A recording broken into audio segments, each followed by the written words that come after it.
Mas nós temos, como disse, uma perspectiva muito clara de que a riqueza tem que ser partilhada. Mas então o senhor é contra a empresa privada, é isso? De jeito nenhum. Então o comunismo mudou, eu não sei mais o que é comunismo. O comunismo é a favor da empresa privada? Só para entender. Não, a gente convive com o mercado. E o Esse judiciário é é independente no comunismo? Deve ser independente. A China ele não tem... Se conhece regime comunista no mundo, na história do mundo, que não seja ditadura. É isso? Meu ponto só para entender é isso? É verdade. Não é certo, Lira, que você dizer assim, é sempre ditadura. Historicamente, para todo regime comunista equivaleu uma ditadura. Você não encontra ditadura exceção. brava. Justiça social e comunismo são coisas completamente diferentes, até onde está comprovado aí na literatura, nas academias, etc. Mas só para esclarecer. Polônia, Ucrânia, Letônia, Geórgia, Moldávia. É um dos países que proíbem hoje partidos comunistas, qualquer tipo de exaltação, ideia ao comunismo ou qualquer ideia que leve a ações totalitárias. Isso está no Código Penal desses países, porque foram um dos países do leste europeu que mais sofreram na mão do comunismo, ali especificamente na União Soviética.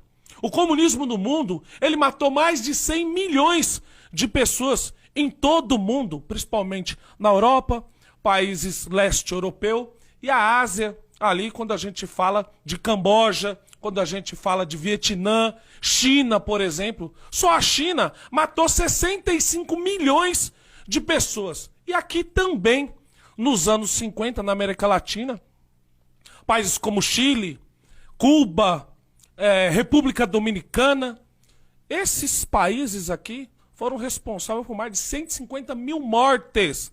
É muito mais, porque todo regime totalitário comunista é um regime muito fechado, né? Por exemplo, a Coreia do Norte, há quem fala que morreu 30 milhões de coreanos, mas divulgam só 2 milhões. Por quê? Porque esses países, com esses regimes, principalmente comunistas, eles não liberam informação para a comunidade internacional. Então eu acho que o Brasil deve caminhar para esse sentido.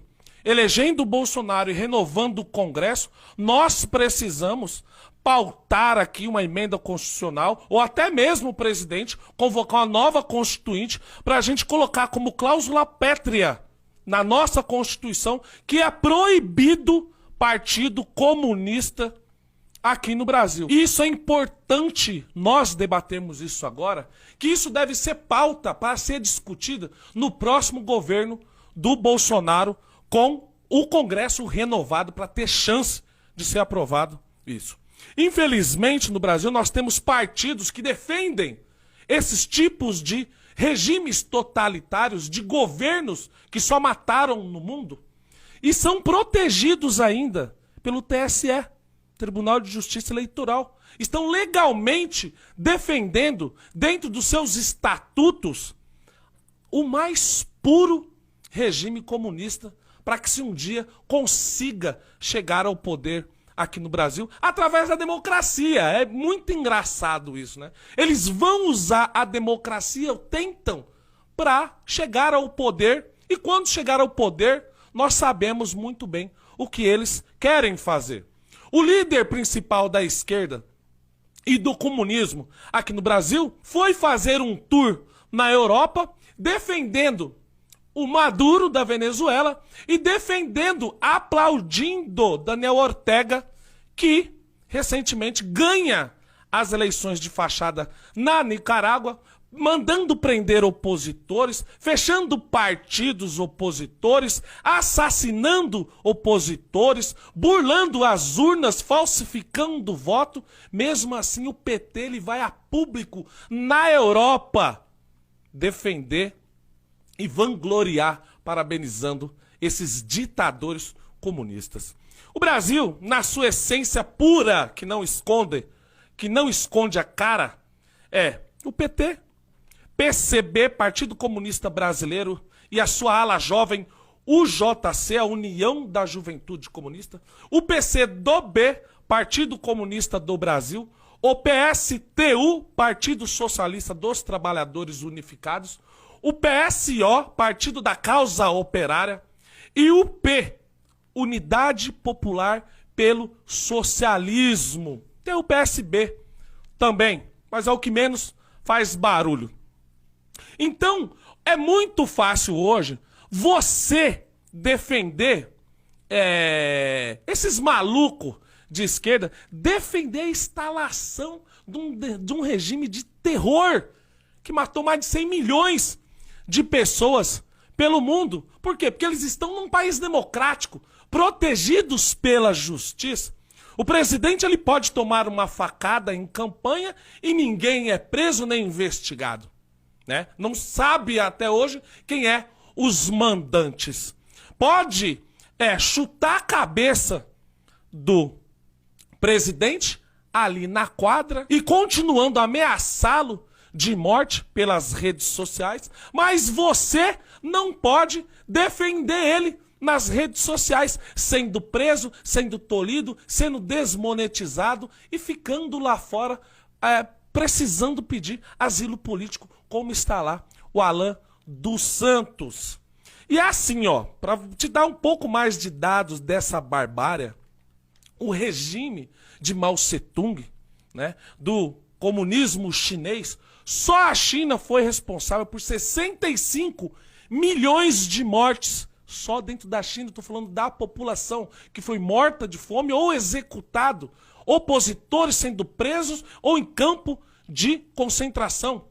Na União Soviética, falam em 20 milhões, mas foi muito mais do que isso. Alguns falam que 120 milhões de pessoas foi só na União Soviética, no tempo de Stalin, de Lenin e outros líderes que a União Soviética teve. Nós temos o caso do Holodor, que a União Soviética matou, ceifou, através de arma de fogo, 8 milhões de ucranianos, sendo conhecido como o Holodor, algo que muitos poucos conhecem sobre isso. E tem o nazismo também, que surge ali principalmente no período da Segunda Guerra, mas ele também convive com o comunismo, fazendo atrocidades na mesma época ali.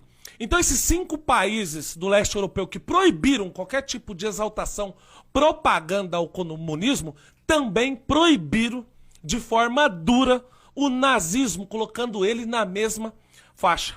O nazismo ele matou 6 milhões de judeus, civis soviéticos, 7 milhões, prisioneiros de guerra soviéticos, 3 milhões, civis poloneses não judeus, 1.800.000, civis soviéticos no território da Croácia, Bósnia e Herzegovina, 312 mil. Pessoas com deficiências físicas que viviam em instituições para lá serem cuidadas, 250 mil foi ceifada na hora.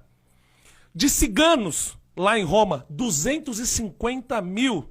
Testemunhas de Jeová, evangélicos, mais de 1.900, porém é muito mais, tem números que falam de 100 mil.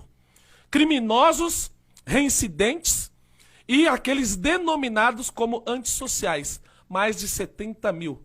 Alemães, oponentes políticos e ativistas de membros da resistência dentro dos territórios ocupados pelos países do eixo, né? Que é aqueles países que fizeram parte ali da dominância alemã da Segunda Guerra, não tem nem número calculado, chega a milhões. Então nós temos que ver e analisar isso e colocar como prioridade para a gente proibir aqui no Brasil também esse tipo de partido ou tipo de manifestações que venham trazer o ódio, o racismo, o preconceito e principalmente tirar o direito das pessoas estarem ali adorando a sua fé. Na Ucrânia, após a invasão da União Soviética, logo nas primeiras semanas, os comunistas mandaram destruir mais de 1.500 igrejas. Na Coreia do Norte, se você não tiver um quadro do vô já falecido, do pai falecido e do atual líder Kim Jong-un dentro da sua casa, assistindo o único canal de TV